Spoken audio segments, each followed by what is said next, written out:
Finnian O'Malley clutched his lute as if it were a drowning man and he were a small, worried fish.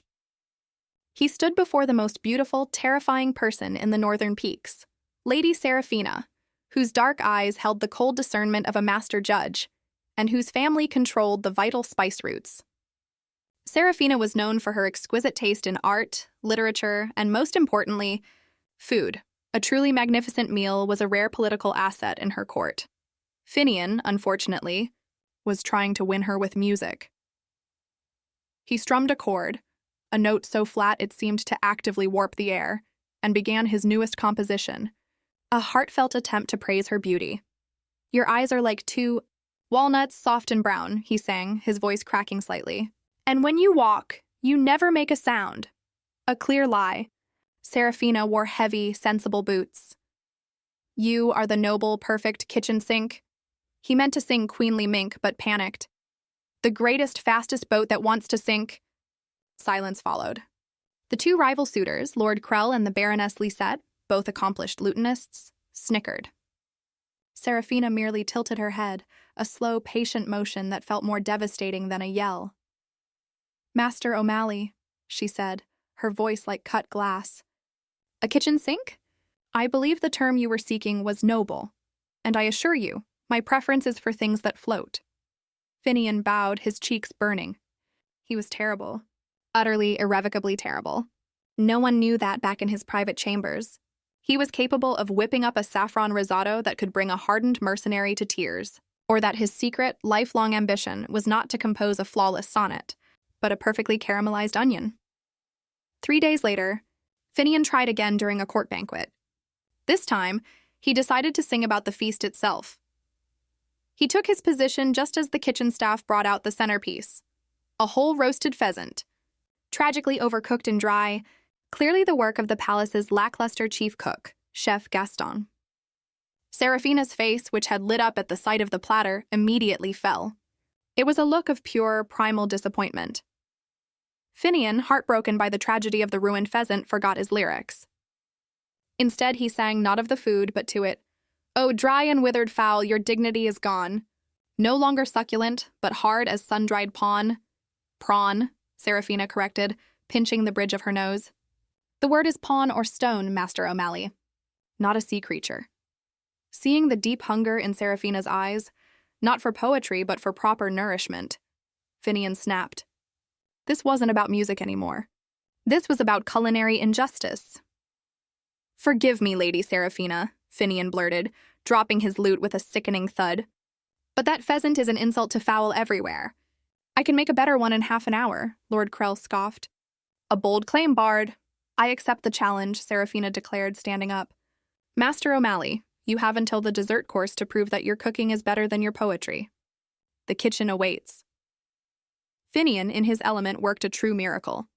He ignored the palace cooks, commandeered a small back corner, and created a second roasted pheasant stuffed with wild mushrooms, thyme, and a secret glaze made from local honey and a reduction of ancient, dark wine.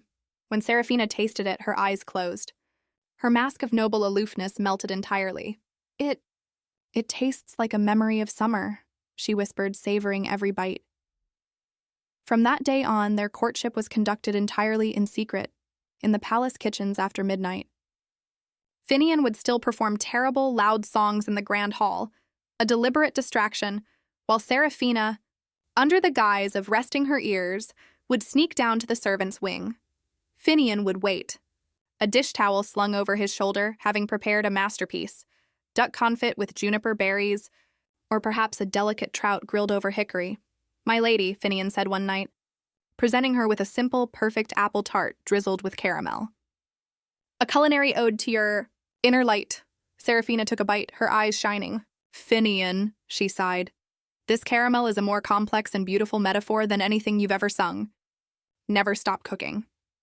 The musical suitors, however, grew suspicious. Why was Seraphina always absent after Finnian's performances, only to reappear later with an unnatural glow and the faint smell of roasted garlic? Krell, the rival suitor, challenged Finnian to a final, formal bardic duel before the entire court. The topic, the essence of true love. Finnian, pale and sweating, knew he couldn't win. Krell sang a complex ballad using 5 different time signatures and perfect internal rhymes. It was technically flawless. Finnian stepped forward, took a shaky breath, and began to sing a song titled "The Glorious, Glorious Beef Stew." "My love for you, it has no walls," he sang flatly. "It is a soup that never stalls. A potato and a carrot stick. A bone that's very, very thick." The crowd was bewildered. Krell smirked. Seraphina, however, looked at the floor, fighting a blush. Then Seraphina stood. "The Baroness Krell is correct. Master O'Malley's song is agriculturally focused. However," she paused, gesturing to a small silver tray Finnian had placed on a nearby side table earlier, "I wish to offer the judge's verdict on a different piece of his work." On the tray was a tiny dish, a single, glistening scallop seared to perfection and plated on a bed of bright green pea puree. "This," Seraphina announced, "is a declaration of love. The sear is the initial spark. The texture, the depth of commitment, and the sweet, gentle puree is the soft understanding that follows. It speaks more clearly than 1,000 songs." She pointed at Krell. "Your song was loud. His dish is poetry." Krell and Lisette were furious. But the judge, a man known for his perpetual hunger, immediately declared Finnian the victor after tasting the scallop.